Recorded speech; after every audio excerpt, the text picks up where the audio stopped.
saving everybody in San Francisco. But at first, he only saves gay people. Later, he saves everybody, and the whole city just falls in love with him. The only problem is, no one remembers him when he saves them. Well, I don't understand.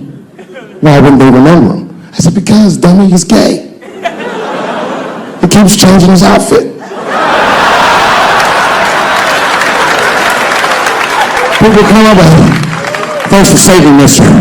What's your name anyway? And he's like, same hero, new boots, and that motherfucker flies away. Everybody's mad about something. Recently, I got attacked online by some gay bloggers, and it hurt my feelings. I have no problem with gay people, but I fucking hate bloggers. I'm not saying it because this person was gay. They was acting like a bitch online. They was like mischaracterizing my jokes, trying to make a point off of me, when it's really, it's like, yo, I'm your ally, motherfucker. I'm not trying to stop gay people. I got better shit to do. This motherfucker was saying things to try to get gay people to beat me up. Seriously, he's like, Dave Chappelle's jokes. I don't know how he actually talks when he's making his voice up. Dave Chappelle's jokes were an affront to the manhood of all gay men. What the fuck does that mean? I didn't say anything that would allude to gay men not being men. I know you meant. In fact, what could be manlier than fucking another guy in the ass? It's the most gangster shit I've ever heard of in my life. I told you I'm not cut out for that. I'm a pussy. Happens far too often. Another time, about 6 years ago, there was a lesbian woman that tried to sell a story about me to TMZ. Thank goodness TMZ could see right through the sham of that story. This woman claimed that I beat her up in a nightclub because she was a lesbian. That is fucking crazy. Bitch, I didn't even know you was a woman. Thank God TMZ didn't believe that. Because I did beat the shit out of her, I'm not gonna lie. It was her fault, I had no choice. I came in the club minding my own business, and a woman came up to me, she goes, oh my God, Dave Chappelle. And I was just being reciprocally nice. Hey, miss, how are you, blah, blah, blah. Benign talk, nothing to it. And all of a sudden, this lesbian fellow stepped between us. Hey, nigga, that's my girl. I said, yo, my man, back up, like that. She said, I ain't backing up off shit, nigga, that's my girl. I said, bro, you're gonna have to give me 3 feet like this. She said, stop calling me a man, motherfucker. I'm a woman. I said, what? And then I looked deep in this nigga's cheekbones. I said, oh my God, you are a woman. It was just too much for me to even wrap my mind around. But I tell you what, I unballed my fist immediately, and I softened my posture so that she would know she's in no danger. I even changed the tone of my voice. I said softly, sweetly, like a pimp might say. Bitch, I'm about to slap the shit out of you. And now we get to the core of the crisis. What is a woman?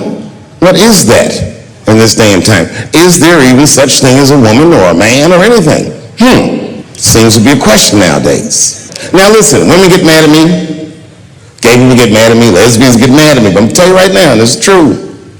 These transgenders, these niggas want me dead. I've gone too far. I've said too much. And I got to tell you, I'm very worried about it. I'm not even joking. Every time I come out on stage, I be scared.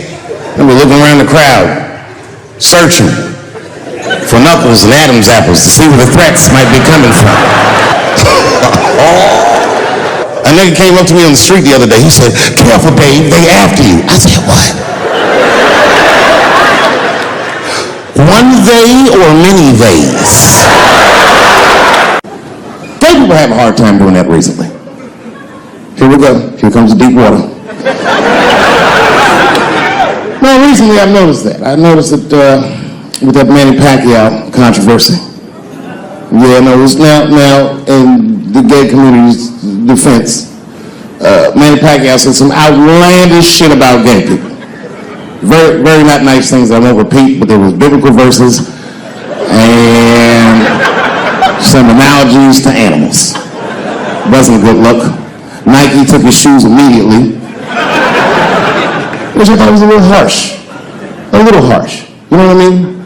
Because he's, just because he's Asian. You know what I mean? Fuck, you gonna take shoes off Asian dude to appease a gay dude. You know what I mean? No? You don't know what I mean. But Asian people kind of know what I mean. No? No Asians in the front? No? No, this is what I mean. Okay, look, okay, you're an Asian dude. No, I say this with no disrespect, but we're all Americans, right?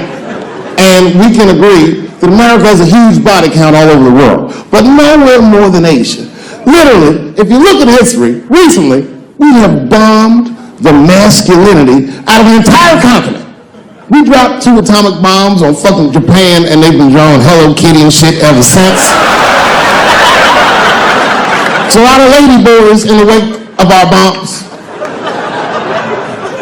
And I know these things because my wife is Asian. She's Filipino. All right, well, okay, so that explains it. Now you know why you see me at all those Filipino events. I'm not there picking up pussy, I'm dropping some off.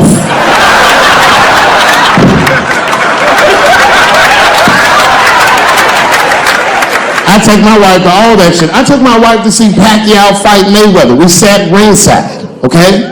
That was a quiet car ride home. That's what that was. But if you know what's popular in the Philippines, you know that they got a whole generation of kids in the Philippines growing up without their mothers. Yes. A lot of women in the Philippines go to the Arabian Peninsula, come to United back home, which is still one of the #1 staples in the Philippines economy, money that their expats send back to the Philippines. The men, on the other hand, are left rearing children, twirling their thumbs, waiting on their wives' checks. These men have been fucking emasculated. And then suddenly, a boxer rises from amongst them and reinstates their manhood with his motherfucking fist. This is not the guy you're supposed to ask when you think of homosexuals. He's not your champ. Shit. That's why I don't have a sneaker deal, because if you say something that people don't like, they'll take your fucking shoes off. Overhead. They've got the longest mental gap to bridge. That's all I'm saying. Because, whenever I see one of them teens on the street, I don't mind them, but I'll be like, man, I miss Bruce. I'm sorry, guys. I'm 42. I remember Bruce Jenner. Before the Kardashians, before all that, this motherfucker was a white American superhero. It was amazing. He was beating Africans at track and field. You've never seen anything like it. He was on my cereal box growing up. You know how much of that cereal I ate? Nigga, I didn't know he was going to do that.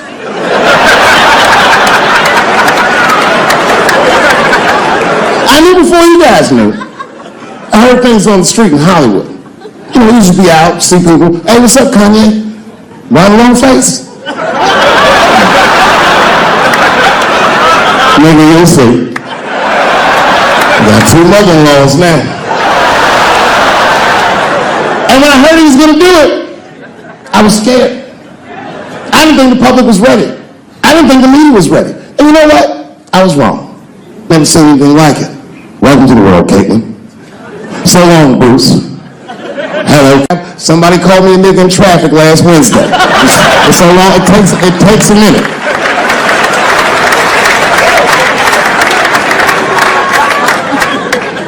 My wife's friend, Stuart, told me that. My wife has a lot of gay friends. Stuart's their leader. She has a lot of gay friends. And I don't like them.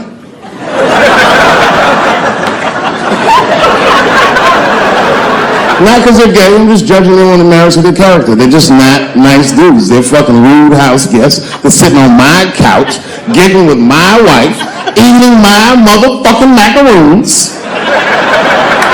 And I come in and act like the party's over. Hey, Steve, what's going on? This guy talks to me the way a cat would speak if a cat could talk. Hi, David.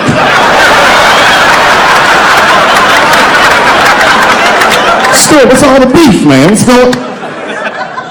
He always wants to have some kind of gay political argument. The last one was about a petition in federal court to take the words husband and wife out of the law. I said, well, why would you want those words out the law? He said, because it discriminates against same-sex couples. I was like, niggas, please save me the semantics. Just trust me, take your chips and get the fuck out of the casino. You're by the side, talk that over amongst yourselves, and whichever one of you is gayer, that's the wife.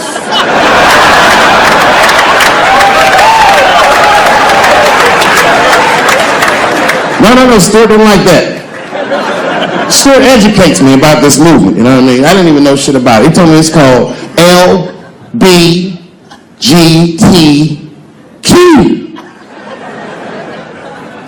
I was like, what the fuck is the Q?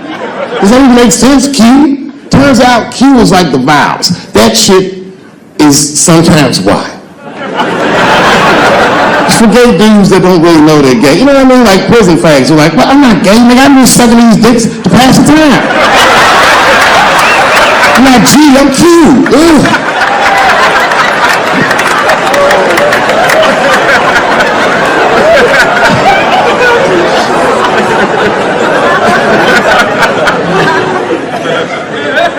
I think, okay, again, of all those letters, the T has the toughest road ahead. In fact, I think the T should stand for tough. If Martin Luther King had a sneaker deal, we'd still be on the back of the bus. They always true, the Nike exec come up, hi, Martin, we need you to tone down the talk of civil rights and blacks being humans. It's upsetting our southern distributors. But I don't understand. I thought that's why I had a sneaker deal in the first place. Not quite. Really, it's a walking shoe, and we like the marching, but try to understand. Fuck that shit. You know, I get it though. I understand why gay people are mad, and I empathize. You know what? I'm just telling you, this is a black dude. I support your movement. But if you want to take some advice from a Negro, pace yourself. These things take a while. Just because they passed the law doesn't mean they're going to like it. Because Brown versus Board of Education was in 1955. I was shocked. Is this happening? Wait a minute. Is this a time in American history where an American can make a decision for themselves? And even though other Americans don't understand it, they support it and let this person live a happy life? Is this what's happening? If it is, then good for America. That's Dave Chappelle, the American. Although Dave Chappelle, the black American, he was a little jealous. I was like, how the fuck are transgender people beating black people in the discrimination Olympics? If the police shot half as many transgenders as they did niggas last year, it'd be a fucking war in LA. I know black dudes in Brooklyn, hard street motherfuckers that wear high heels just feel safe.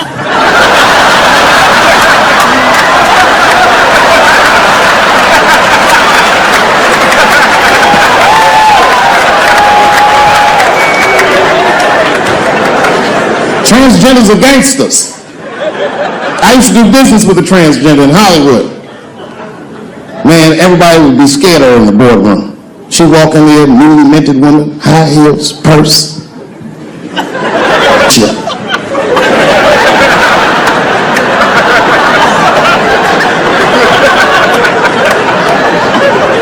And then she walked to the head of the conference table, stare at us all, reaching a person, pull her old dick out and throw it on the table. Let's talk business, gentlemen.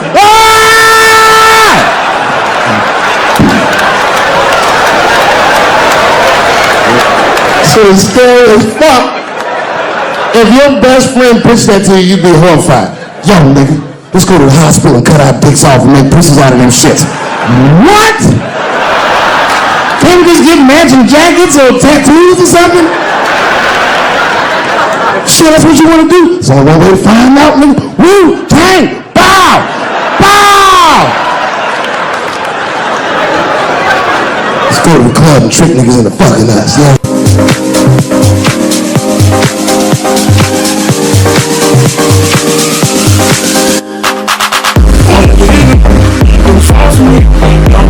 Your trust in me, even not for me. I want you, honey. I don't. That's all I said. First of all, I'll tell you right now what I said, and I will tell you that this was not a joke. It's a true story, and I just happened to tell it.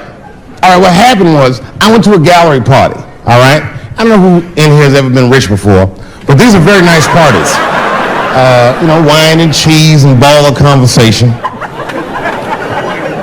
And there was a few eccentric types, one of which was a very wealthy man that happened to be wearing a dress. I don't know what you call him, man. This is a tranny or a drag queen, perhaps. Whatever it was, this is definitely a man. And this man was definitely on drugs. I don't know what kind of drugs he's on, but I knew he had too much. He didn't look good. It's like this, he's like, he looked sick. And all his friends were standing around him, concerned, trying to revive him. I don't know whether it looked like some kind of gay CPR, just fanning and shit.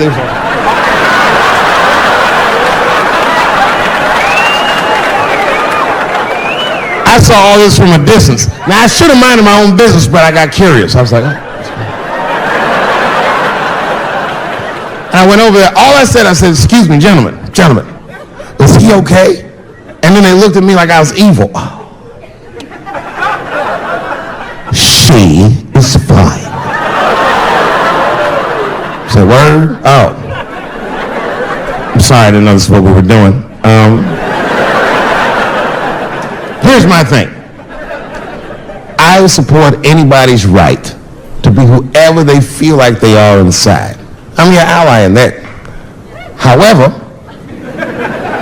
my question is, to what degree do I have to participate in your self-image?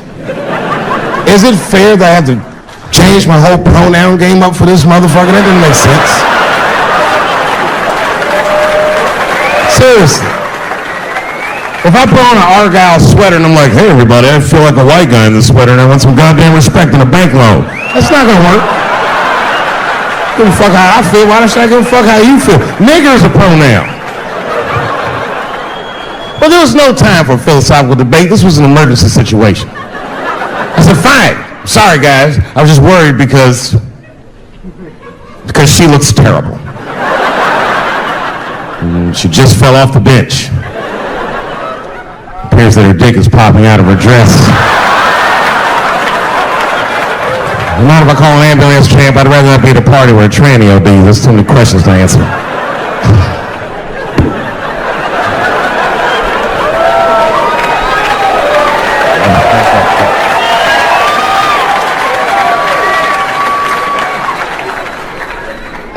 Okay, I've been through this before. I had a friend from high school. Now, in high school, this guy was a thug, right? He was a fucking dope boy. He did it all. He's a wild dude. People used to be very scared of him. And then after high school, word on the street was he'd come out the closet. I personally didn't believe it. I bring him up because last year, he calls me out of the blue like, yo, what's up, man? I got your number from so-and-so, and I heard you're going to be in New York doing a show. Could I get some tickets? I was like, fuck yeah, get some tickets, man. How you been? He said, well, we'll catch up at the show, man, but yo, I appreciate it. I'll see you soon. I said, all right, man, take care. And I was about to hang up, and I couldn't resist. I was just like, hey, nigga, I heard you was gay. What's going on with that?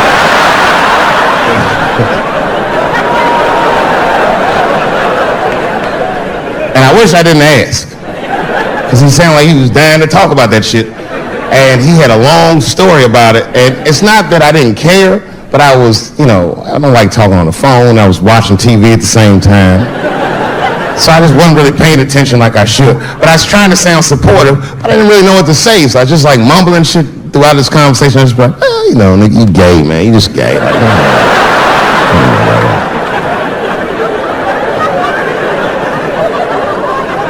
This went on for a while, and then finally I had to say something like definitive to get him off the phone. And I was like, hey man, you know what? Don't let people get you down, all right? And the next time someone tries to make you feel bad about yourself, just remember, everybody fucks funny to somebody.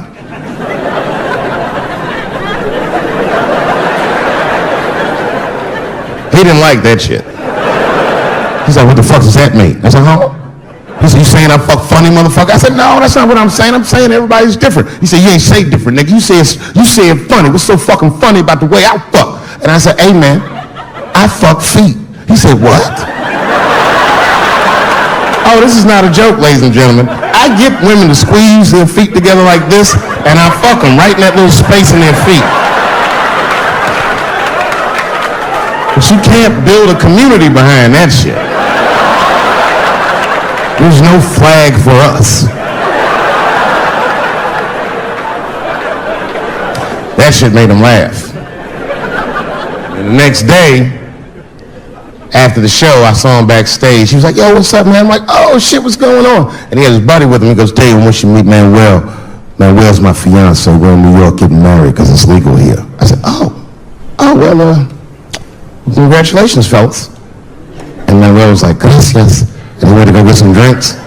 And then my buddy looked at me, he's like, so Dave, what do you think? And I started mumbling again. You gay, nigga, you know, you just gay.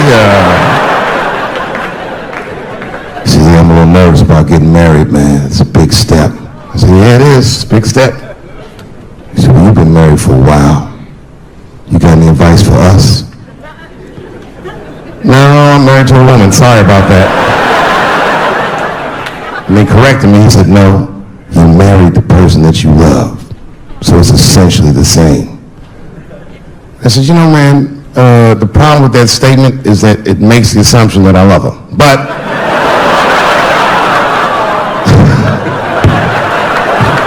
you guys lighten the fuck up. Of course I love my wife. She laughs at this shit. As a matter of fact, she eats and spends this shit. You know what I told him? I told him, I said, you know what you should do, man? First of all, you shouldn't do it. I'm talking about being legally married. It's not that you're gay as much as just legal marriage is a fucking diabolical leverage game in the United States. I'm just being honest. Devoid of religious significance or the idea of love, marriage is nothing but an awful contract that you shouldn't sign. I'm just being real. Because you start out loving each other and then like 2 years later you're just building a case against one another for a hypothetical court date that may or may not ever happen. You throw being gay on top of that, that shit is explosive. Like I said, Ray Rice shit. Okay, right after Ray Rice went through all that shit, I was at a party and I met this kid, Michael Samms. You know Michael Samms? Very nice guy. He's the first openly gay NFL player. And Mike's a very nice guy, very brave guy. But when I met him, I couldn't help but thinking, now what's gonna happen when Michael Samms beats his wife up in the elevator? Is that domestic violence or is that just two niggas working shit out in the elevator? You know what I mean?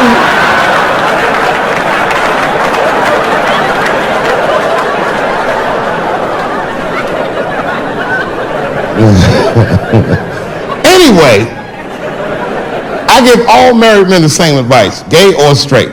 Get a dog. His dog will love you all the time, but she's not going to. It's real talk. I didn't even know about dogs, and my kids got the dog. They brought him home from the shelter, and I didn't even want him. They're like, "Can we keep him?" I said, "Nope." I said, "Where did you even get this dog?" They're like, "We got him from the shelter." I was like, "Ugh." Probably something wrong with him. You can't keep him. And then my kids started crying and screaming like the dog had gambling debts. "Please, Dad, if you don't let us keep him, they're gonna kill him." I was like, "Oh. All right, you can keep him." And his dog was a menace. I hated his guts. Then one night I'd smoked a bunch of weed and I was eating a sandwich and Baba came over. Baba's the dog. He came over and was staring at me. This will make you very uncomfortable if you're just looking at you.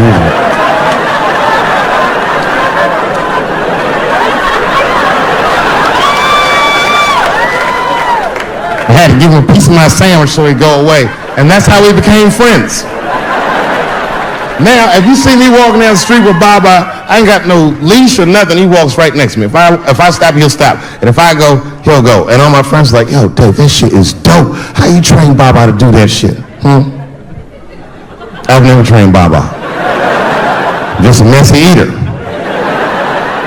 If I drop food and Baba's not around, all I gotta do is call him. "Baba!"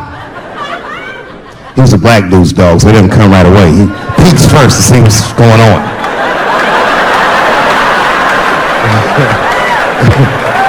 I gotta tap my foot so he can see the food. "Over here, little buddy." And he's like, "Thanks, Dave." He'll come get it and run off.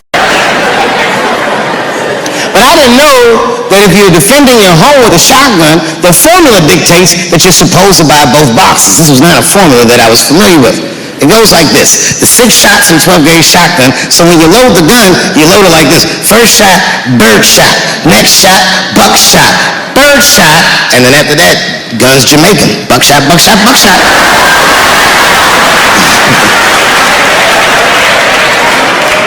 She got a picture. Okay, like say I'm in bed and sleeping, and suddenly my wife wakes me up. David, wake up. And I'm like, oh, look who's come around. And I pull my dick over the top of my pajamas.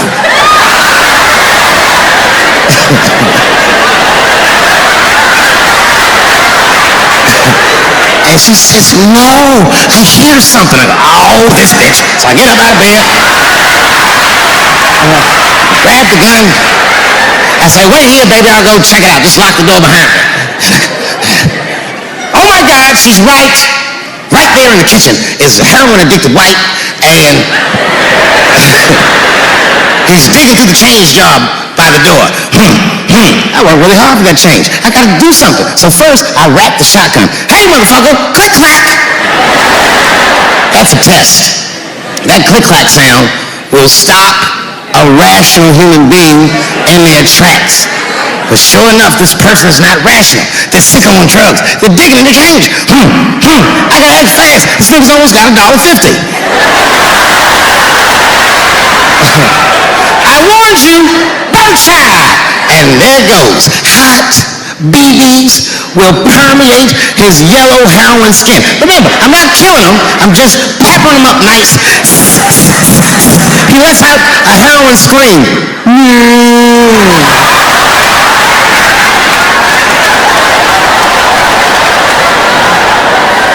And that should be the end of it.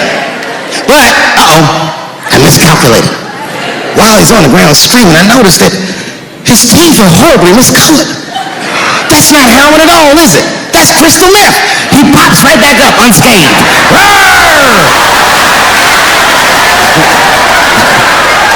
Time for the heavy stuff. Clack, clack, buckshot! And then if you got a friend with him, I got one more bird shot left.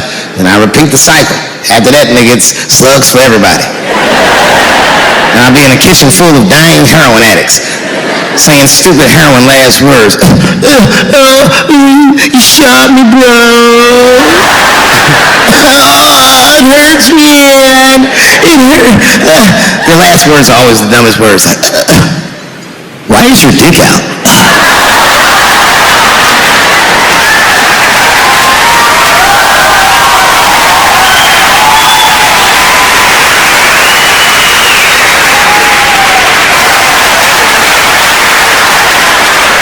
None of these details added up at all.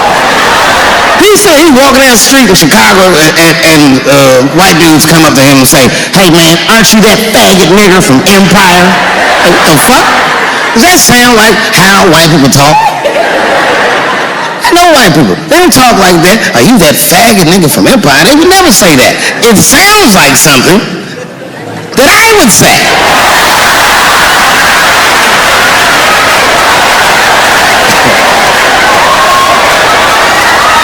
If you're racist and homophobic, you don't even know who this nigga is. You can't watch Empire.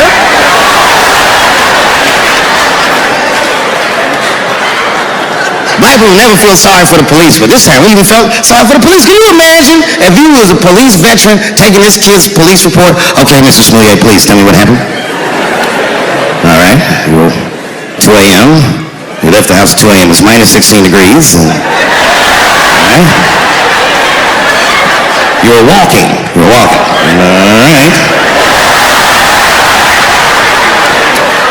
And where were you going? Subway. Sandwiches?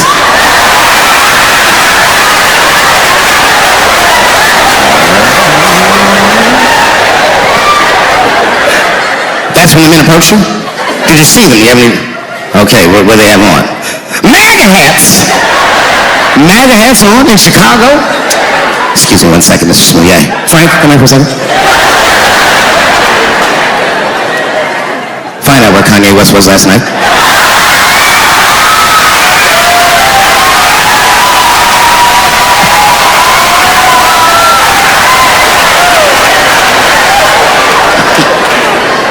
Such a fucking outrageous story. He said they put a rope around his neck. Has anyone here ever been to Chicago? All right. All right, so you've been there. Now tell me, how much rope do you remember seeing? Who the fuck is carrying rope? Like, where did you get mugged, nigga? In 1850? Who's got rope? Who's got rope? Man, that shit was awful. So, okay, I'm doing a show somewhere, and I'm on stage, and I was a little drunk, you know. I figured, fuck it, let me talk about that nigga a little bit. I figured to be safe, because, you know, everybody's phones are locked up.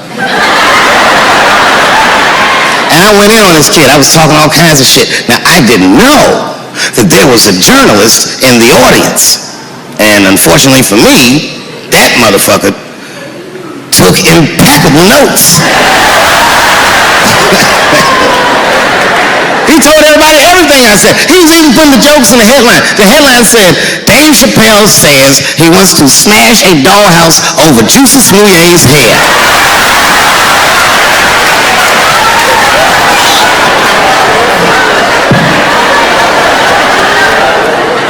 I thought for sure when I read that headline, I said, well, that's it for me. I'm canceled. But lucky for me, that very same day, the Chicago police caught the motherfuckers that actually did it. And, hilariously, they were both Nigerian. Not only were they not white, they were very, very black. They were Nigerian, which is the funniest shit. The whole story is funnier now. This is mother country, you faggot nigga. You faggot nigga.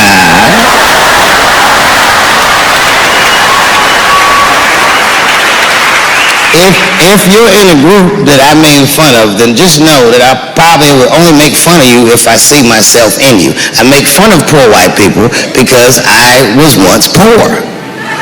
And I know that the only difference between a poor black person and a poor white person is that a poor white person feels like it's not supposed to be happening to them.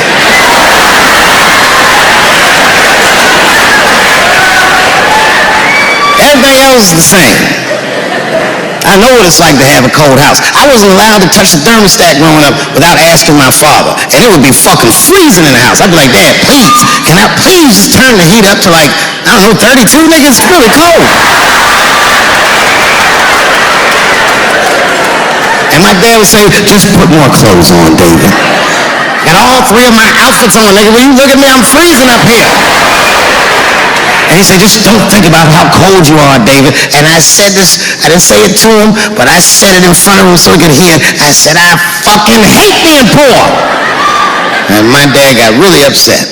He didn't scream or holler, that wasn't his way. He just threw his newspaper on the floor and he said, David, David, David, you are not poor. He said, poor is a mentality. He said it's a mentality that very few people ever recover from. Don't you forget it, son. You are broke.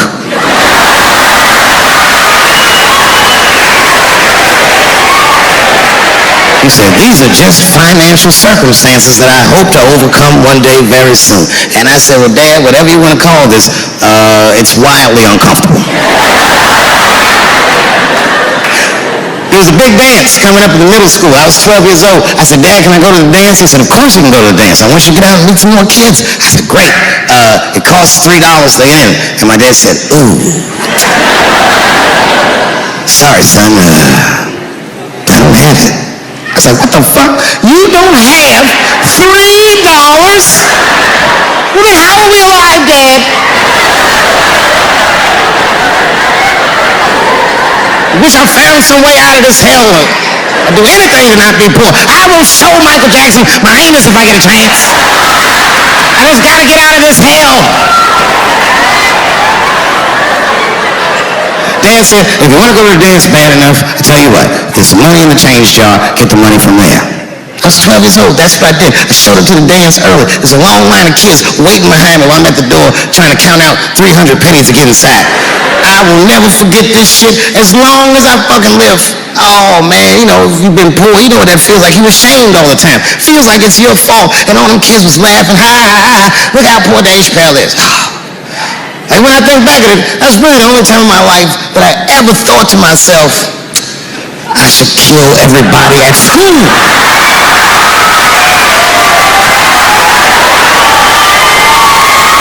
you very much, everybody, and good night. Smoking ritual. We need to celebrate, nigga. I thought you were dead. And he set it up. It was beautiful. It was just like I dreamed. We was all sitting around. Them Indians was beating the drum. Some other Indians came out the back with a long blanket that was folded in half and put it in front of us. Open that shit up, and on the blanket was a long wooden pipe with feathers. And bags of weed were all over the blanket. Chief walked over.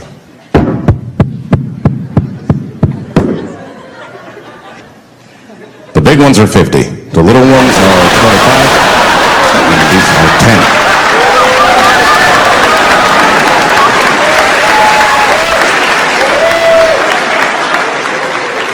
Me and those Indians got high as shit.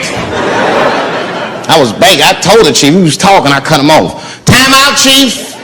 Sorry to interrupt. Fucking smashed, man. The weed's too strong. I'm itching. This is PCP. The spirits have got me. Chief, the spirits have got me. And the chief threw some water in my face. Calm down, blackface. Splash. I said, hey, it's black feet, motherfucker. Take it easy.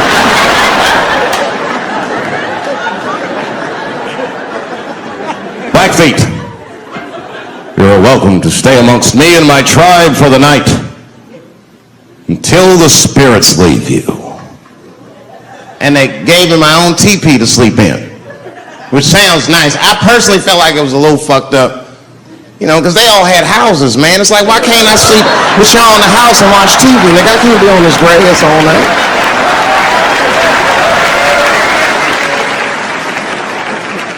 The Indians is rude, man. Everybody's rude. Indians, they eat nasty food. All they ate was corn and shit. Doritos, I think they call it. That's right. People only see the surface. They see the division in our foods. Just because I eat chicken and watermelon. They think that that's something wrong with me. Let me tell you something. If you don't like chicken or watermelon, something's wrong with you, motherfucker. There's something wrong with you. Where are all these people that don't like chicken and watermelon? I'm sick of hearing about how bad it is. It's great. I'm waiting for chicken to approach me to do a commercial, nigga. I'll do it for free, chicken. It's the least I can do. They make fun of Latin people for eating, what y'all eat? Beans, rice, corn. Listen, that's not a reason to hate a motherfucker, all right? It's funny, but it's not a reason to hate. The only reason these things are even an issue is because nobody knows what white people eat. You've been very good at keeping that shit a secret amongst yourselves. I study white people. You don't know that. I'm writing a paper on you. Not even for school, nigga, just to do it. Just to get, I'm doing this independent research. I'm spending my money. That's why I'm working so hard. I follow you around grocery stores. They freak out. I just try to peek in the cart. They always say, get away from my cart, nigga. What are you looking at? Chicken and giblets are over there. You must be lost. These are vegetables.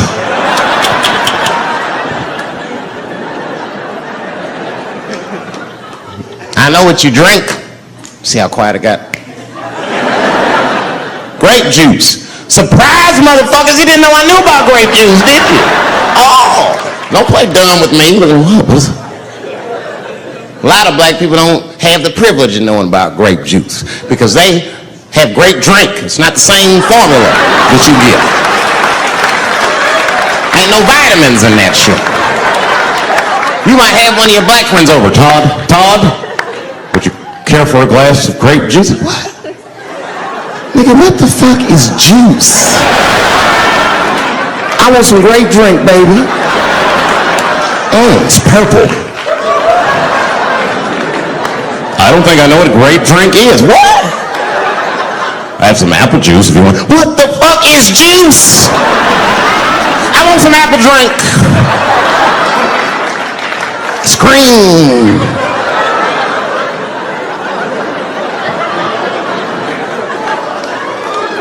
Remember that commercial for Sunny Delight when all the kids run in from outside playing? And they all run to the fridge.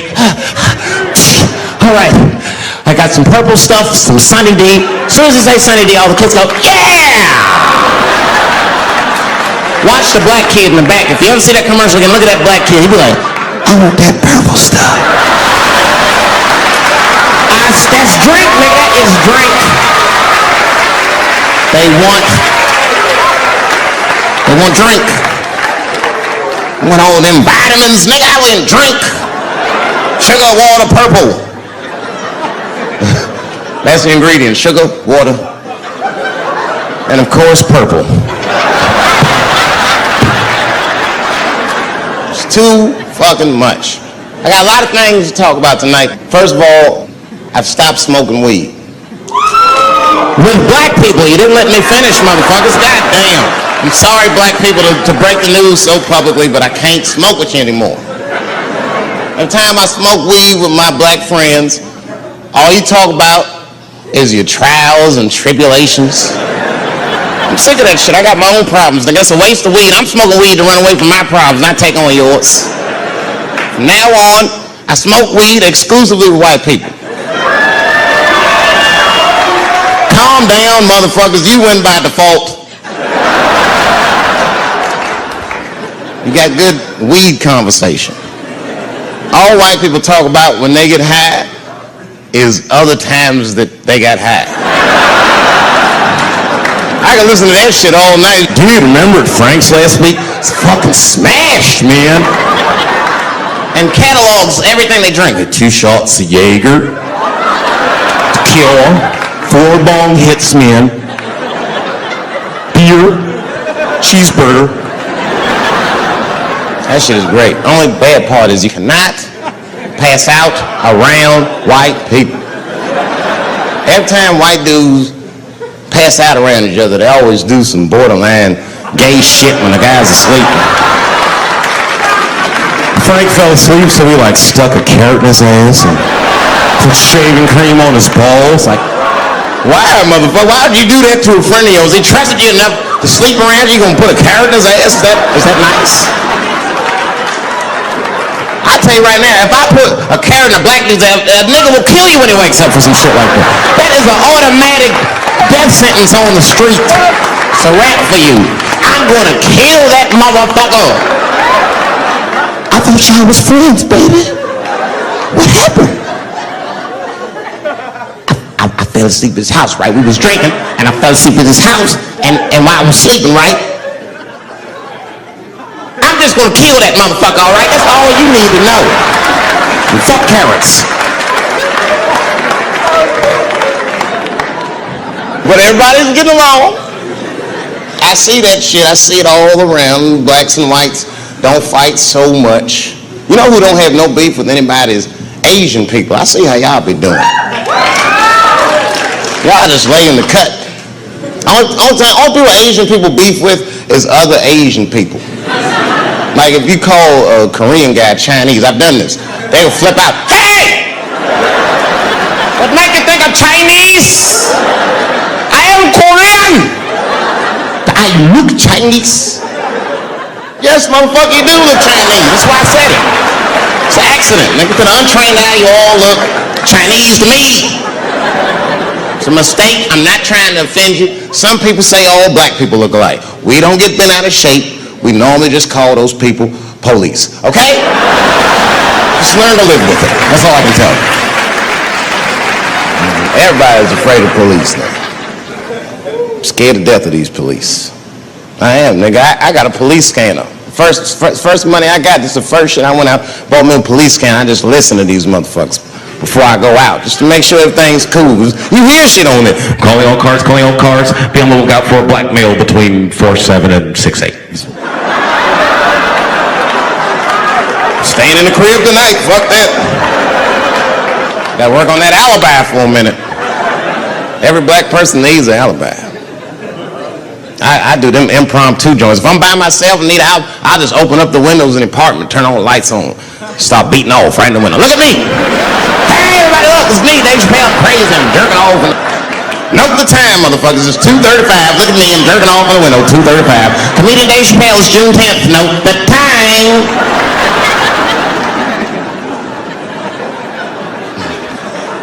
That shit could save my life. Officer Dave Chappelle couldn't have done that. I saw him in his window masturbating from 2:35 to 2:37. I'm certain of it. He was standing on a clock and holding a calendar and today's paper. Fuck, I need an alibi. I can't be no celebrity. This shit is just the worst. I'm seeing it. I see why stars are crazy now. These motherfuckers. I went to Disney World with my kids, which is a big deal for me. I don't get to see my kids so much. I do Chappelle's show 20 hours a day. Sleep for like half an hour, raise my kids for 10, 20 minutes, and I go back to work. Now, this particular day, I got to hook up with the kids. We went to Disney World. Everybody at the park. Fucking everybody. Hey! Rick James, bitch! Hey, Rick James, bitch! It's like, hey, man, hey. You mind not calling me a bitch in front of my kids? Time out, motherfucker. We take a day off. Even Mickey Mouse did it. I said, this is the most unprofessional shit I have ever seen in my life. Rick James, bitch! Oh, I was fed up. I caught that motherfucker with an uppercut. Pop! Knocked his head clean off. Everybody was screaming. Oh my God! Oh my God! Mickey Mouse is Mexican!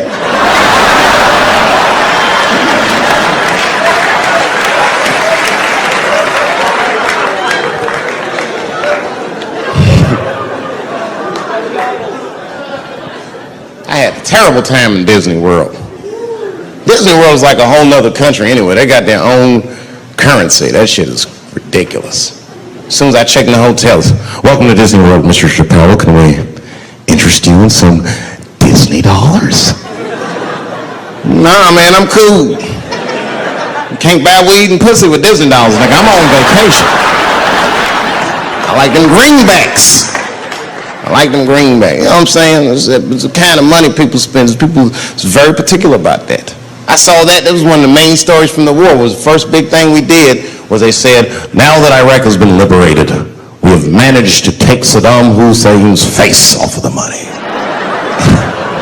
And I'm not gonna lie, when that press conference came off, I was like choked up. I was actually proud to be an American because that is a very subtle psychological nuance of oppression to have a dictator on your money. And it's thoughtful to be able to.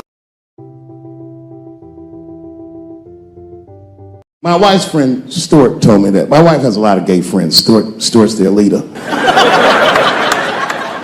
She has a lot of gay friends. And I don't like them.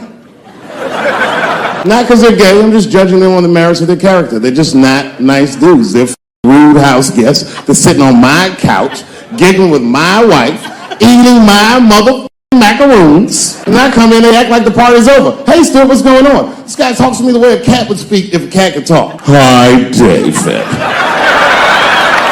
He always wants to have some kind of gay political argument. The last one was about a petition in federal court to take the words husband and wife out of the law. I said, well, why would you want those words out the law? He said, because it discriminates against same-sex couples. I was like, niggas, please save me the semantics. Just trust me, take your chips and get the fuck out of the casino. You're about to crap out, go outside, talk that over amongst yourselves, and whichever one of you is gayer, that's the wife.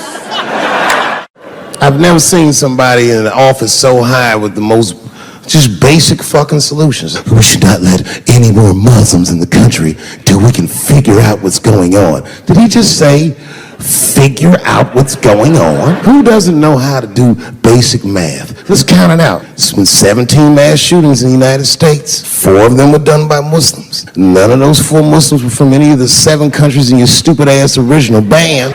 The other 13 shootings were done by the Tiki Torch whites. You don't see me trying to ban white people from the show to keep the rest of the audience safe. It's a fucking terrible idea because it's mean and it's racist. And most importantly, if there were no white people here tonight, I might leave this bitch with $1,800. This man needs to realize that we all need each other. And that's why you will never, ever be able to beat China. Because everybody in America is racist, and everybody in China is Chinese. This guy, R. Kelly, got another sex tape out now. This guy makes more sex tapes than he does music. He's like the DJ Khaled of sex tapes. Another one. Like, damn.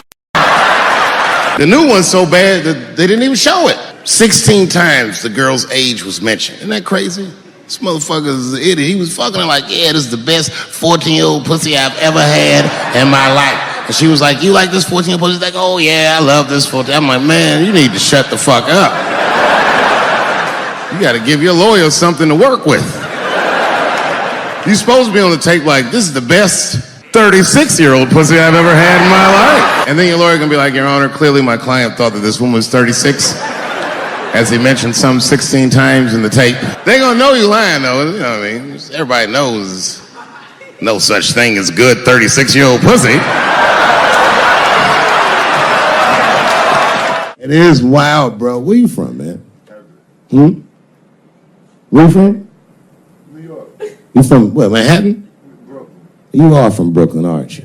You look like you can rob somebody with a hammer.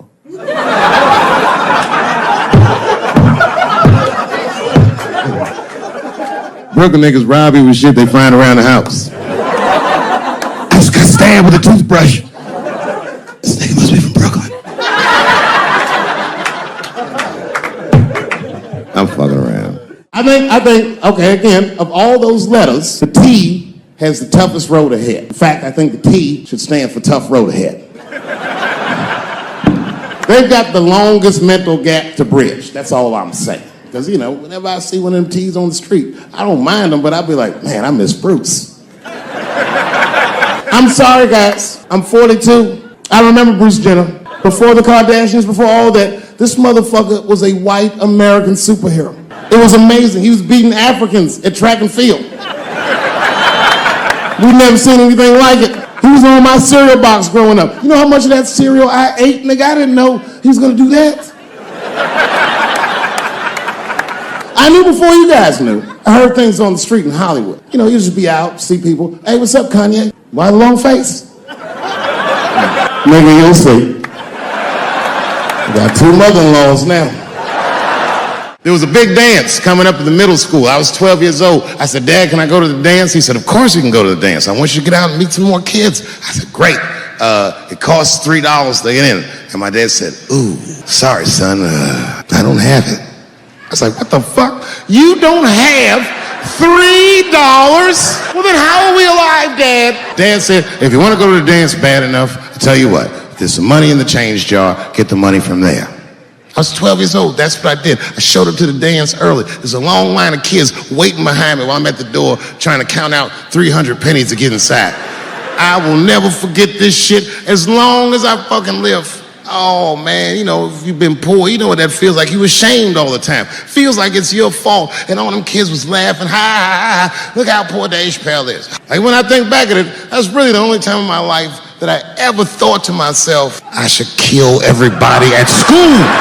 No, this is what I mean. Okay, look, okay, you're an Asian dude. No, I say this with no disrespect, but we're all Americans, right? And we can agree that America has a huge body count all over the world, but nowhere more than Asia. Literally, if you look at history, recently, we have bombed the masculinity out of an entire continent. We dropped 2 atomic bombs on fucking Japan, and they've been drawing Hello Kitty and shit ever since. There's a lot of lady boys in the wake of our bombs, and I know these things because my wife is Asian.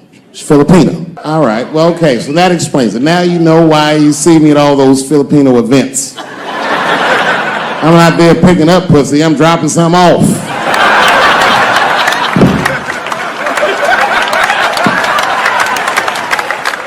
I take my wife to all that shit. I took my wife to see Pacquiao fight Mayweather. We sat ringside, okay? That was a quiet car ride home. That's what that was. That's my problem. I can't handle pressure. Sometimes pressure make me talk different. I'm serious. You ever have like that social pressure? You ever talk to somebody who's fake and they make you fake? Like that kind of deal, like, hey, how you doing? You're like, fine, how are you? You're like, I don't even talk like that. I get sick of that shit. I do. It just makes me sick. Sometimes I'll talk crazy just to make myself feel better. You ever do that? Just start talking like crazy. Like, you ever hear this voice? Man. That's how bad guys used to talk in the 40s. In the old days. See, I talk like that. Not all the time, but if somebody put the pressure on me, fuck it, I gotta cut loose. Like the police pull me over, I'll talk crazy. Son, do you know why we pulled you over? Nah, because I'm black, see, that's right. Nah. It's not illegal to talk like that. How do they know I don't talk like that every day? Stop talking like that. Stop talking like white copper. Nah. I see my age in my children. I came home from the road. This is not long ago. I've been gone for, if you can picture, I was gone for weeks and weeks. And when I came back, nobody was home. Now, one person in my family thought that maybe I'd like to see them when I got back. Like, they knew when I was coming back, but they just weren't home. And that shit was a wake-up call. But empty house, that's some cold shit. And I went into my oldest son's room. I was like, hello? He was gone. And I'd never done this to him before, but for some reason I just did it. I just looked through his shit. Just to see who this motherfucker was becoming. And I found these notebooks and I started going through the notebooks and there was all this wonderful poetry in them. And then I looked through his drawers and I opened up his middle drawer and I found his rolling paper. And I looked down at them papers like, oh, that's where that poetry's coming from. I'm doing a show somewhere, and I'm on stage, and I was a little drunk, you know. I figured to be safe, because, you know, everybody's phones are locked up. And I went in on this kid. I was talking all kinds of shit. Now, I didn't know that there was a journalist in the audience. Took impeccable notes. He told everybody everything I said. He was even putting the jokes in the headline. The headline said, Dave Chappelle says he wants to smash a dollhouse over Juicy Smouillet's head. And I thought for sure when I read that headline, I said, well, that's it for me. I'm canceled. Lucky for me, that very same day, the Chicago police caught the motherfucker that actually did it. And hilariously, they were both Nigerian. Not only were they not white, they were very, very black. They were Nigerian, which is the funniest shit.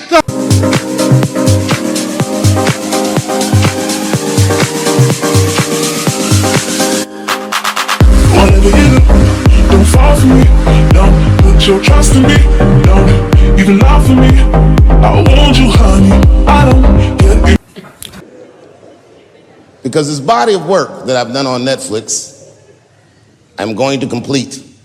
All the questions you might have had about all these jokes I've said in the last few years, I hope to answer tonight.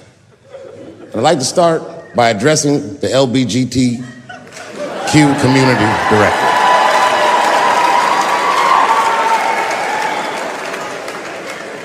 And I want every member of that community to know that I come here tonight in peace. And I hope to negotiate the release of the baby.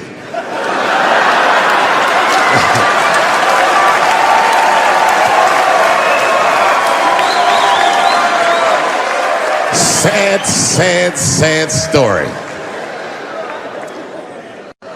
The baby was the #1 streaming artist until about a couple weeks ago. He took a nasty spill on stage and said some wild stuff about the LGBTQ community during a concert in Florida.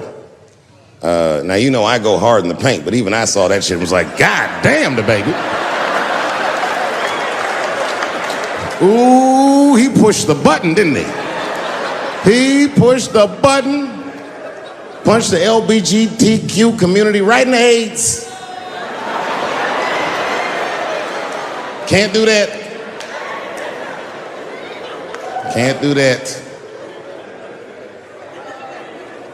But I do believe, and I'll make this point later, that the kid made a very egregious mistake. I will acknowledge that. But, you know, a lot of the LGBTQ community doesn't know the baby's history. He's a wild guy.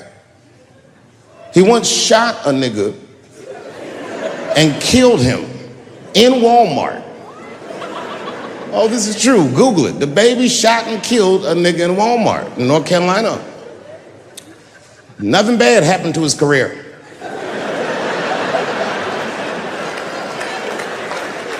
Do you see where I'm going with this?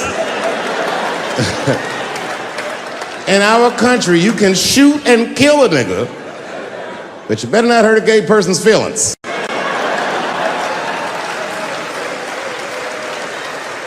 And this is precisely the disparity that I wish to discuss. I have a question for the audience. And this is a real question. I'm not joking around.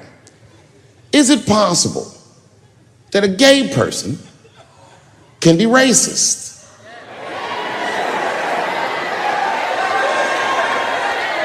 Do you really think so? Of course it's possible. Look at Mike Pence.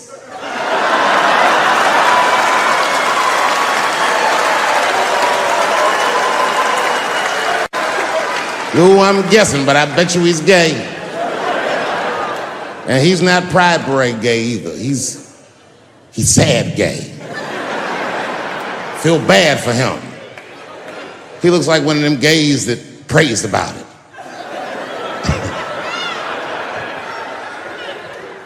Jesus, please take these dirty feelings out of my heart. Please, Jesus, make these buttholes ugly to me. I don't want to keep on tasting these dicks.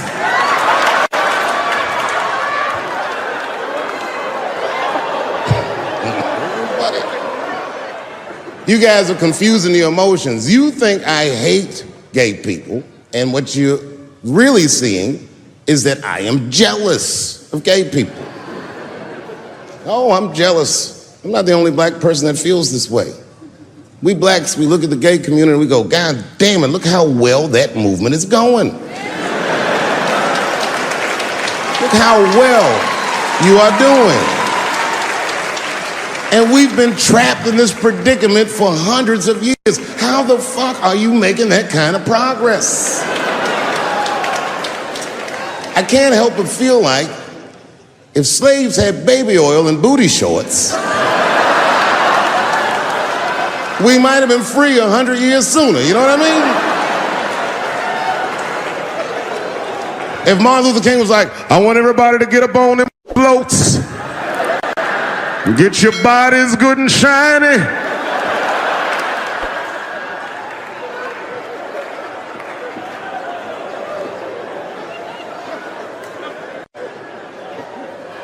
I don't hate gay people at all. I respect the shit out of you. Well, not all of it.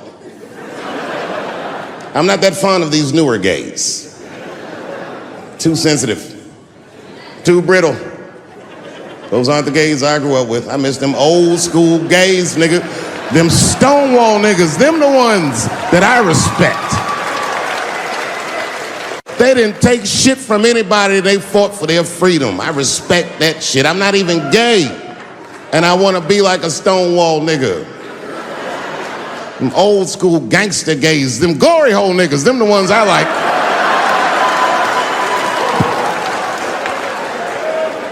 These new gays don't even know what the glory hole is.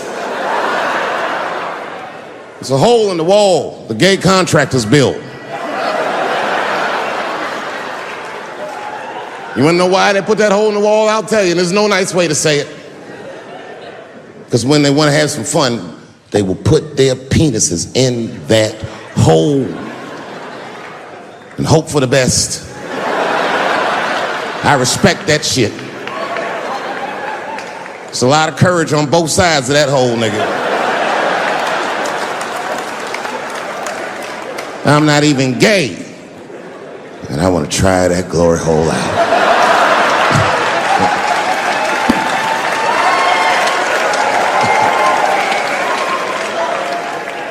What if Martin Luther King had to integrate the glory hole? I don't care if it's black lips back there, white lips back there. A mouth is a mouth. A warm, wet mouth. I'm going all the way. I got in a fight, almost got in a fight. It's complicated. I was in a bar in Austin with my wife, and it was during COVID, and a woman came to our table, and she was maskless. And this bitch came over, no mask, all H words. Hi, how are you? Droplets was coming out of this bitch's face. We all covered our drinks. Oh, bitch, what are you doing?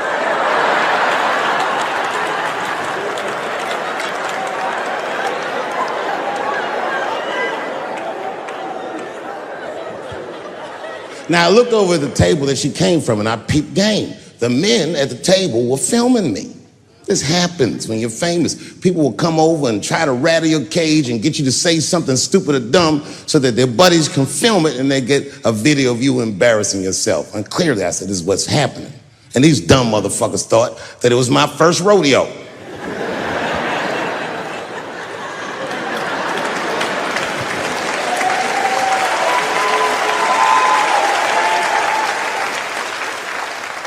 Sadly, it worked.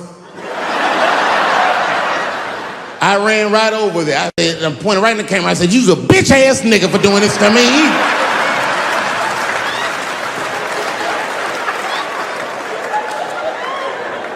And the dude was shocked that I said it. He said, oh. And when he did like this, I seen all his fingernails was painted, and I realized, like, uh-oh.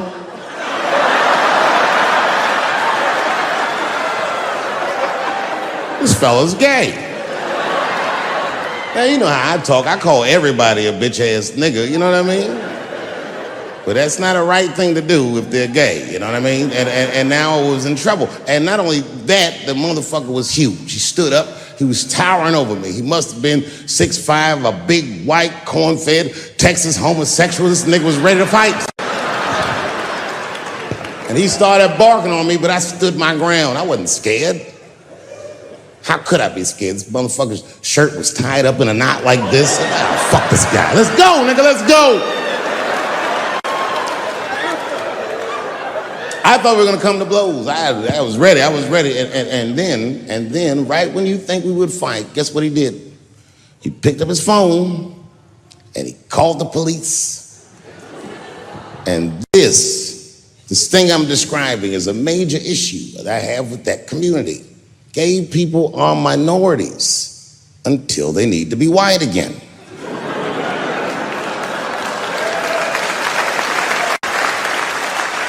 I'm being very brutally honest so we can solve this problem. I'm telling you right now, a black gay person would have never done that to me. Because a black gay person knows when the police shows up, they're not gonna care who called them. They don't show up like, which one of you niggers is Clifford? We're all Clifford. Oh, yeah. All right. Oh, really? Boy. That'll make it good to come home, boy, I swear. I know, man. It's been a while. DC's different. I mean, God, man, it took me years to be able to do this show, boy. DC has changed. It's different now.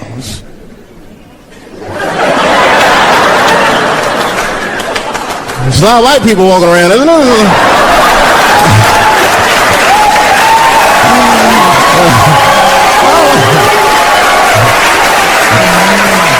I mean, I left DC in the 80s. It was not like this in the 80s. When crack was going on. Remember when crack was going on? White people be looking at DC from Virginia with binoculars and shit. Well, that looks dangerous. Not yet.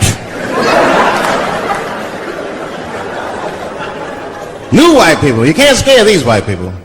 I tried. I rolled up on them. Boo! The hell is wrong with you?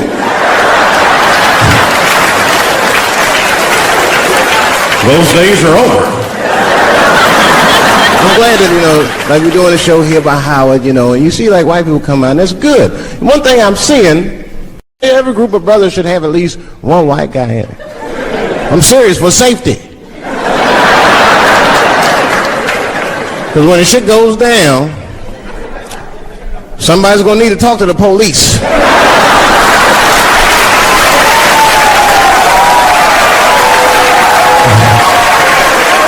I mean, that's when that white friend comes in handy. Uh-oh, Ernie, you want to get this one? Come on now. Do something. So black people are very afraid of the police. That is a big part of our culture. No matter how rich you are, how old you are. We're just afraid of them. We got every reason to be afraid of them. You know what I mean? Like, you're a white lady. You ever been pulled over before? You know, and then what they say, let me see your driver's license and your registration, right? See, I'm just guessing. That's not what they say to us. Now, you wouldn't believe what they say to us. Spread your cheeks and lift your sack. Like, what the fuck? Excuse me? You heard me. Spread open your cheeks and lift your sack. I got a driver's license, too. There's easier ways to prove who I am and shit. What does that prove? I can't go to the bank like that. Cash my check. What do you mean you don't have any ID? Wait a minute.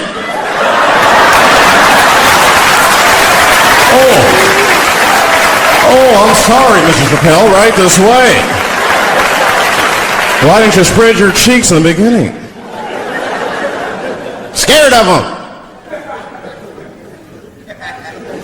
I'm serious, man. You'll be at a red light, the police might pull up next to you. It won't be no big deal for you, but you know what? I'll fucking fall apart. Oh, no.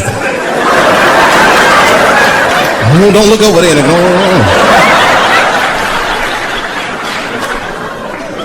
But I didn't always know that was a black thing. It took me a while to figure that out. I learned that shit in New York. I was in New York City. Now, I was hanging out with a friend of mine. He's a white guy, you know. We were just hanging out. And we were lost in the city, you know, we were smoking a joint. Now, I don't know if it was a coincidence that we were lost and high and shit, but... my white buddy, he was smoking a joint. Dave, it's the goddamn cops.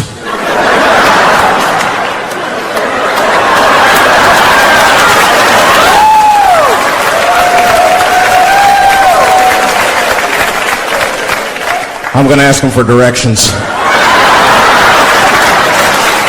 I said, Chip, no! Chip, don't do it! It was too late. He was walking over there. This man was high as shit. Excuse me. Excuse me, sir. Touching him and shit. Excuse me. Need some information. Start confessing things you shouldn't confess. I'm a little high.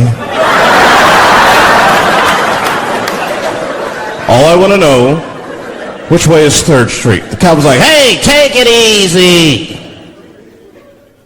You're on 3rd Street. You better be careful. Go ahead, move it. Move it. And that's all that happened. That's the end of the story. Now, I know that's not amazing to some of you, but you ask one of these black fellas, that shit is fucking incredible, isn't it? I'm saying a black man will never dream of talking to the police high. That's a waste of weed.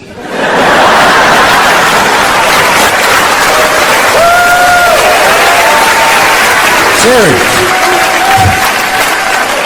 I mean, I'd be scared to talk to the police when I'm sleepy. They fuck around and get the wrong idea and shit. Oh my God. That nigga was on PCP, Johnston. I had to use necessary force. You saw him. No paperwork. Just sprinkle some crack on him. Let's get out of here.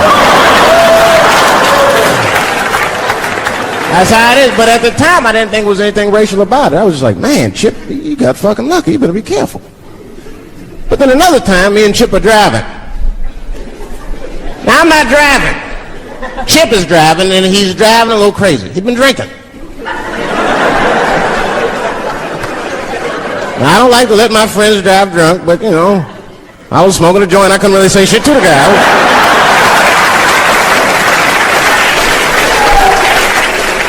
Hey, we get at a red light.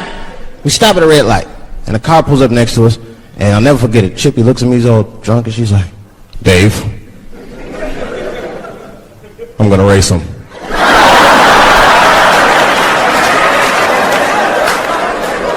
I knew it was a bad idea, but I was high. I tried to explain to him it was a bad idea, but all that came out was, well, nigga, sometimes you gotta race. I don't know.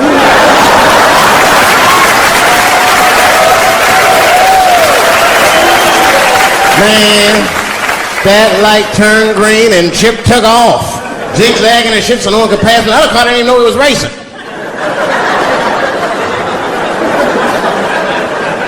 Then the police seen us and pulled us over. Now you understand, I'm scared as shit. I mean, come on, the car smells like weed. I've been speeding, this man is fucking drunk. I was scared. Chuck was not scared at all. It was weird, he didn't even turn his radio down. Isn't that weird a little bit?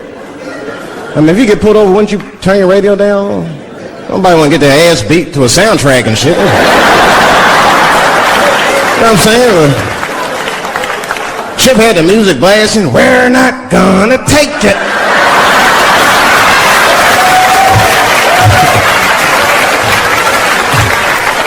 Look at him, he said, Dave, just relax. Close your butt cheeks. Just relax. Let me do the talking. You want to know what he said? This is almost exactly what he said. I couldn't believe it. He says, oh. Sorry, officer, I didn't know I couldn't do that. I was fucking shocked. The cop said, well, now you know. Just get out of here. Just get the fuck out of here. Chip said, okay, I will, sir. Thank you. What? What's wrong with you, Dave? I didn't know I couldn't do that. He said, that was good, wasn't it? Because I did know I couldn't do that.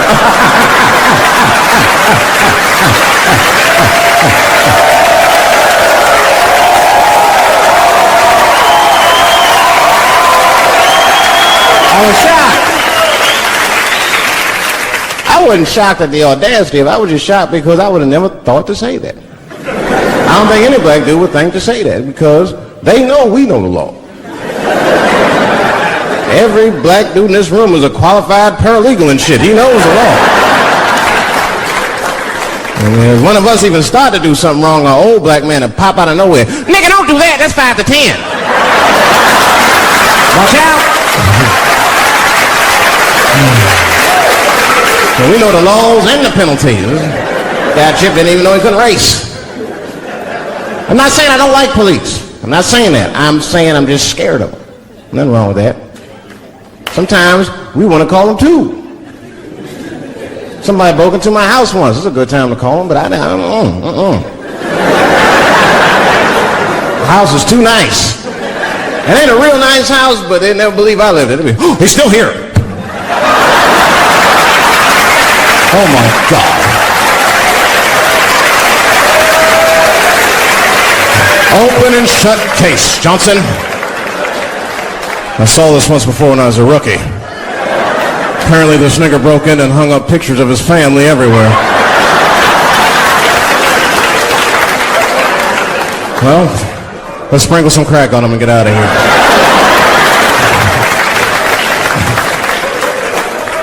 Oh, you know, that's that whole brutality thing. See, that's common knowledge now. There was a time when only minorities really knew about that.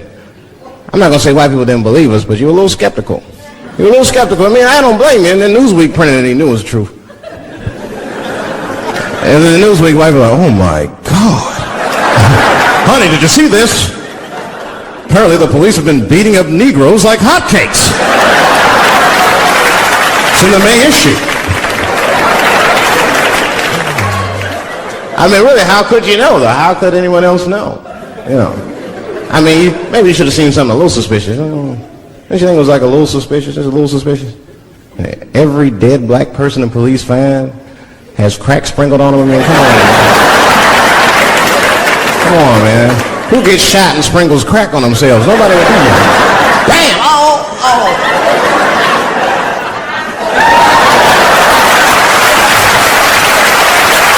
I don't want to leave no mysteries.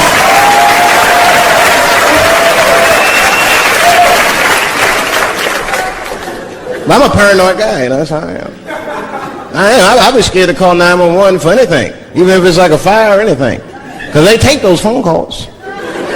I see the shows, they tape them, and then they play them on television. That's fucked up. Now, I'll say anything if I'm scared. That shit is private, you know what I mean? What if I get killed? They start playing that 911 tape on the news. I'm dead. I can't explain myself to my buddies and shit. We watching the news. We have Reg Chapman on the scene. Reg, what's going on out there? It always takes a guy on the scene a minute. Hi, Bob. Hi, yes. We just got hold of a copy of Dave Chappelle's Frantic. 911 emergency call.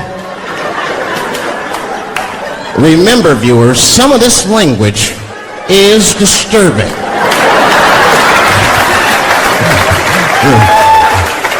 Hello, emergency. Help! Help, motherfucker, they're coming to get me! Just calm down, sir. Where are you? Oh, I shit on myself. I can't stop crying. They play that shit 30, 40 times a day. All my buddies will be at my funeral looking at me. You know Dave shit on himself right I saw it on the news. Died crying like a bitch.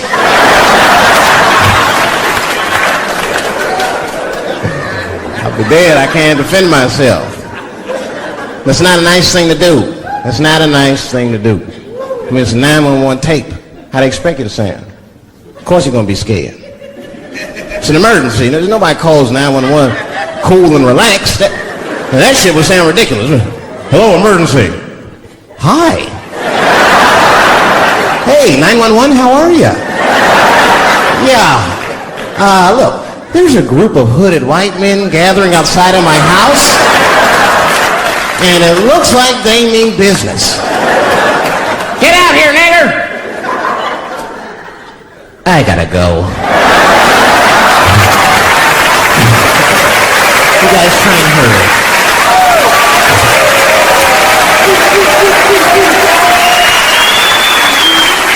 Too much pressure. That's my problem. I can't handle pressure. Sometimes pressure make me talk different. I'm serious. You ever have like that social pressure? You ever talk to somebody who's fake and they make you fake? Like that kind of deal, like, hey, how you doing? You're like, fine, how are you? And you're like, I don't even talk like that. I get sick of that shit. I do. It just makes me sick. Sometimes I'll talk crazy just to make myself feel better. You ever do that? Just start talking like crazy. Like, you ever heard his voice? Man. That's how bad guys used to talk in the 40s. In the old days. See, I talk like that. Not all the time, but if somebody put the pressure on me, fuck it, I gotta cut loose. Like, the police pull me over, I'll talk crazy. Son, do you know why we pulled you over? Nah, because I'm black, see? That's right. Nah. I'll do it. It's not illegal to talk like that. How do they know I don't talk like that every day? Stop talking like that. Stop talking like white copper. Nah. That's how I talk, see?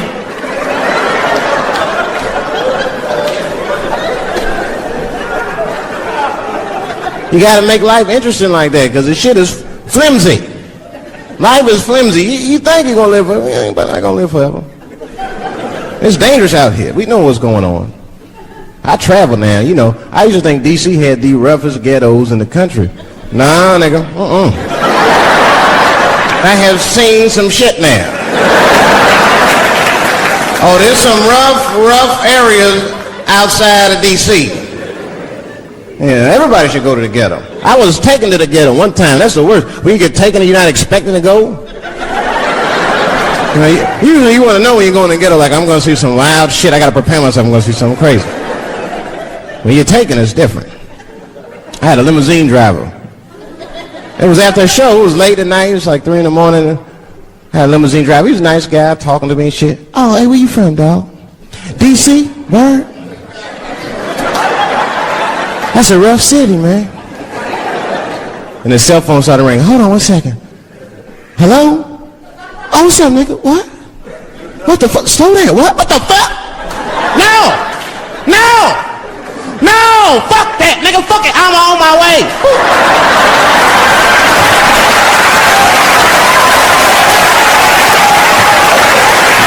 Hey. I gotta make a stop real quick. At 3 o'clock in the morning. And I didn't know he was taking me to the ghetto at first. I started looking out the window. I was like, what the fuck? Gun store, liquor store, gun store. Where the fuck you taking me? This don't look good. He didn't say shit. He just pulled up in front of an old rickety building that looked like a project. Now, I'd never been there before. I'm not sure if it was a project, but it certainly had all the familiar symptoms of a project. A fucking crackhead ran this way.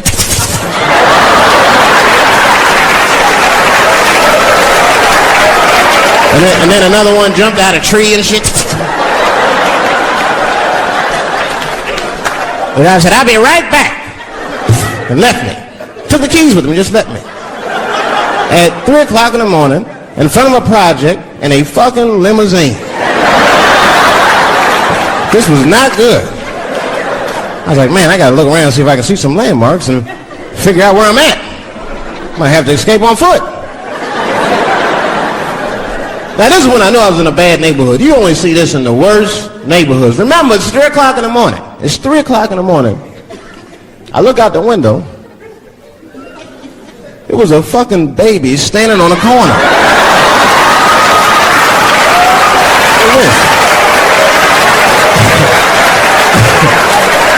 And the baby didn't even look scared. He was just standing there.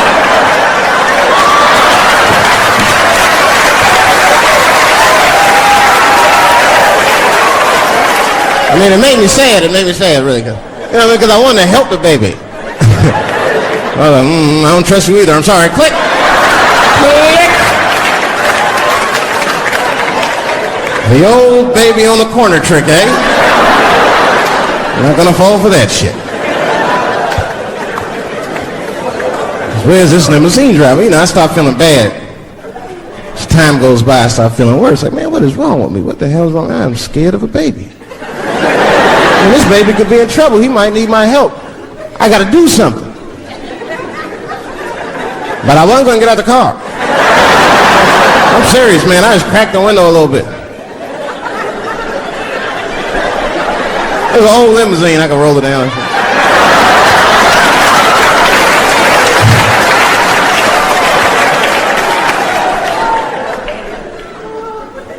Hey, baby.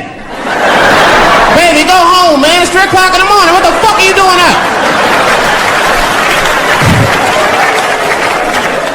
The baby said, I'm selling weed, nigga. I said, oh.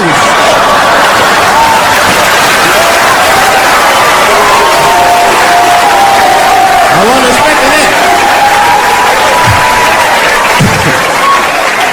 I'm sure I had to buy 2 bags from the car. Let me get 2 cones. Got back in the car and rolled me a joint, man. So, that shit was scary, man. Every once in a while, like a crackhead would come up to the car and look in the window. It was like Jurassic Park, and should he be looking on the car?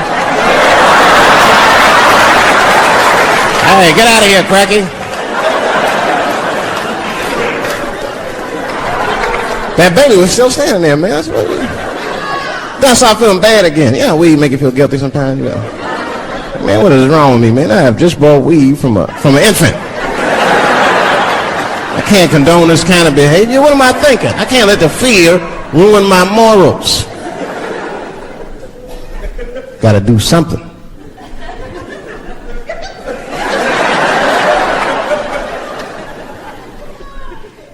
Hey, baby. Stop selling weed, all right? You got your whole life ahead of you. He said, fuck you, nigga. I got kids to feed. I said, God damn.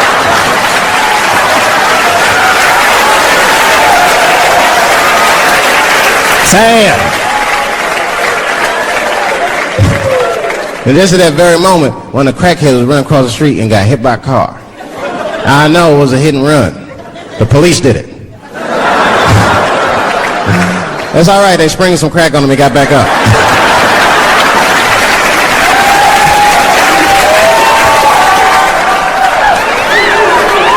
Yeah, I've been seeing that kind of shit, man. It's what it is. They use the TV to program us from a young age. You ever watch like a cartoon that you used to watch when you were little as an adult? That shit is wild shit. It's some wild shit. I mean, like I was with my nephew. We sitting there, we watching Pepe Le Pew, and I say to my nephew, I say, now pay attention to this guy because he's funny.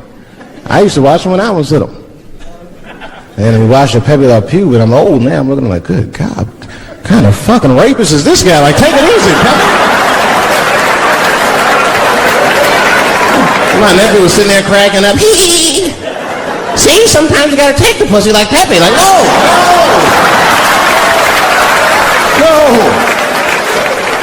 I had to turn the channel real quick. I turned on Sesame Street. I said, oh, Sesame Street. This is much better because now he'll learn how to count and spell. But now I'm watching it as an adult and I realize Sesame Street teaches kids other things. It teaches kids how to judge people and label people. That's right. They got a character on there named Oscar. They treat this guy like shit the entire show. They judge him right in his face. Oscar, you are so mean. Isn't it, kids? Yeah, Oscar. You're a grouch. It's like, bitch, I live in a fucking trash can. I'm the poorest motherfucker on Sesame Street. Nobody's helping me. Then you wonder why your kids grow up and step over homeless people. Get it together, grouch. Get a job, grouch. So don't even tell me how to get to Sesame Street. That is a terrible place. I wouldn't go there if I knew the way. Who would want to live in a neighborhood like that? Fucking 6-foot pigeons walking around. An elephant that's a junkie. Hi, bird. Yeah, that's right, Snuffy. Hi, bird, I'm sick. I need some smack, bird. The Cookie Monster with his eyes popping out his head. Cookie, cookie, cookie, like, ugh. What kind of cookies are you talking about? Chocolate chips don't do that to people. And they had the nerve to put a pimp on there. They didn't come out and say he's a pimp, but I know a pimp when I see one. They called him the Count. Had a cape and everything. You could just see him pimping. Bitch, where is my money? You've been late 4 times, I've been counting. How many times must I smack you before you act right? 1, 2 smacks!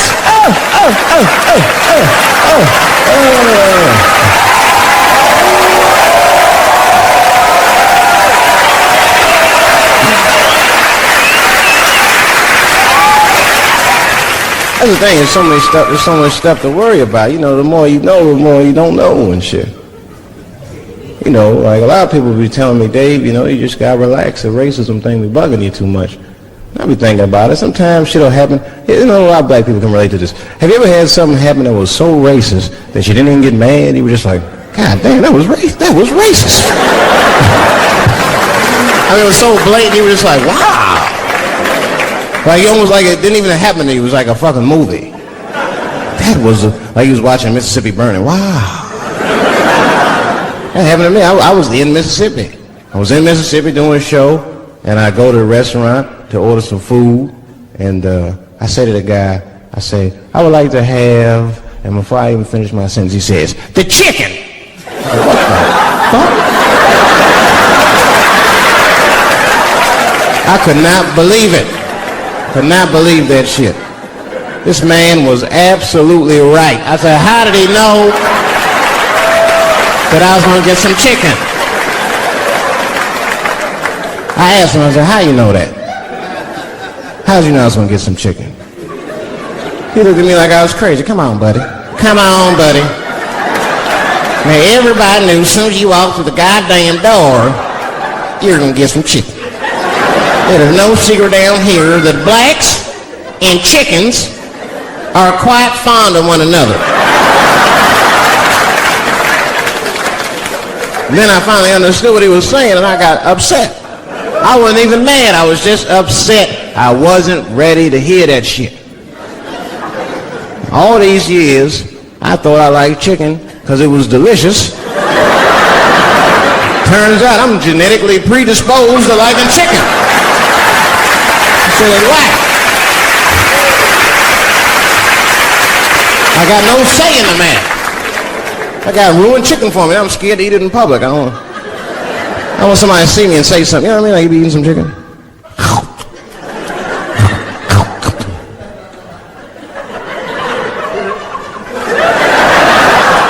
Look at him. He loves it. Just like it said in the encyclopedia. Look how happy he looks.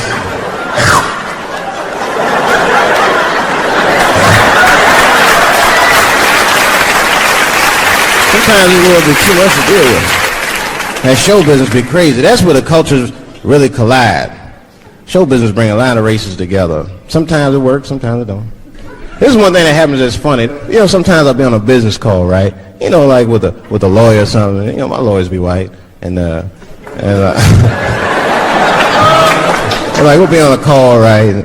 And they'll be like, "Oh, okay, Dave, we're gonna close the deal. Is that fine with you?" I'll be like, "Yeah, that's good for me." Great. You have a good weekend, Dave. I'll be like, "All right, you too, man. Peace." Oh, all right, bye-bye.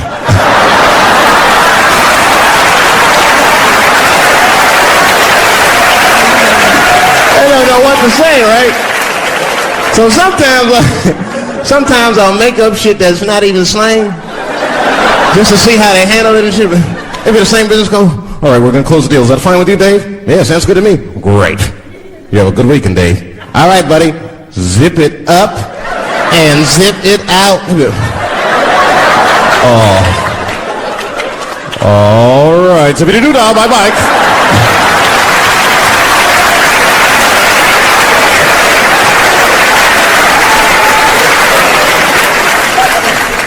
Sometimes, you know, racism works out in black people's favor. Now, it doesn't happen often. It happens very rarely, but when it happens, it is fucking sweet.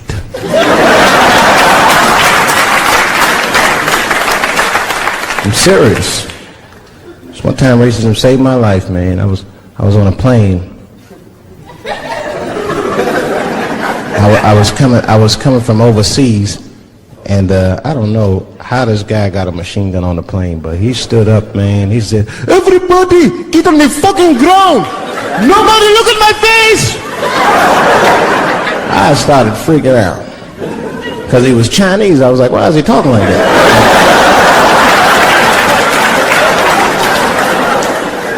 He was screaming and crying. I was the only brother on the plane. Well, I thought I was the only brother. I looked over, there was one other black dude. He was from Nigeria. I looked over at him, he was looking right in my face, man. He didn't say two words to me, he just looked at me, he was like...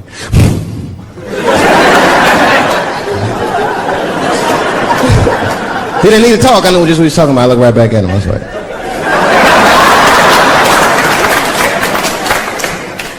So my dudes on the front of the plane seen us, they were like, "Oh my God. I think those black guys are gonna try to save us."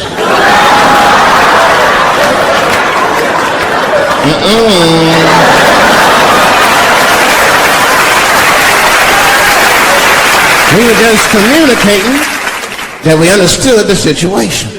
We were both seeing the same thing. What we understood was simple. Terrorists don't take black hostages. That's the truth. I have yet to see one of us on the news reading the hostage letter and shit. They is treating us good. We all chilling and shit. I'd like to give a shout out to Ray Ray and Big Steve and Cecil Newport.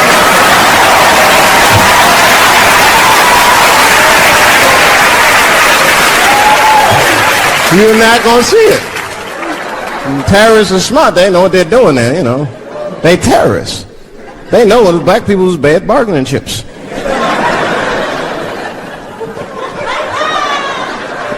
They called the White House and said, "Hello? We have got 5 black..." "Hello?"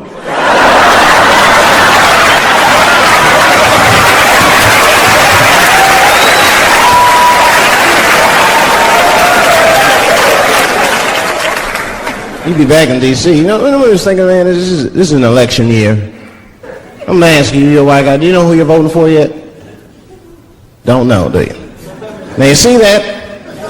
You see what just happened here? Let me tell you something. That is a cultural thing.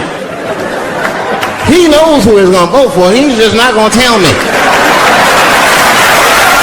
See, I've noticed that. That is a cultural thing. White people do not like to talk about their political affiliations. It's a secret. You ever ask a white guy who's voting for you? Hey, Bob, who are you going to vote for? Dave, whoa. Take it easy now. Take it easy. So anyway, I was fucking my wife in her ass, right? And I mean, it was something else. Yeah, but who are you voting for? Dave, come on with the voting. I'm trying to tell you about fucking my wife here. Ask me all these personal questions. They don't like to divulge that information because it matters to them. Black people talk about that shit. Black people will openly talk about politics. Black people will openly talk about beating up politicians and shit. If I see George Bush, I'll kick his motherfucking ass for cutting my Medicaid. They already say it. Why would just say it? But there's a reason for that. Because it matters more for them. It matters more. Black people see even when I vote, right? Which I don't. But even when I like think about like who I would vote for, right? I don't even look at their political policies. I just look at their character. You know what I'm saying now? You gotta read, no, I'm serious. You gotta read between the lines. Like, you know, you look at Clinton, and black people like Clinton, because we've seen him on the campaign. That's only one thing on the campaign trail. He actually just picked the black baby up and kissed him. Come here, you little nigger baby. Mwah, just kiss him. I said, I like that. He did not hesitate or nothing. You see George Bush Jr., he be there, ugh.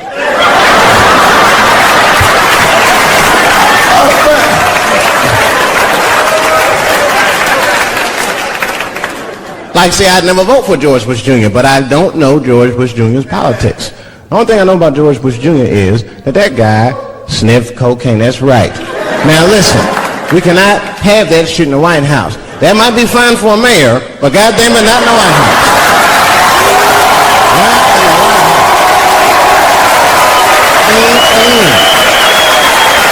You know what I'm saying? The stakes are too high in the White House. Can't have no cokehead president. He be selling nuclear secrets for $20, $30 and shit. He'll be in meetings embarrassing America. Come on. Sign the treaty, baby. I suck your dick. Like, what the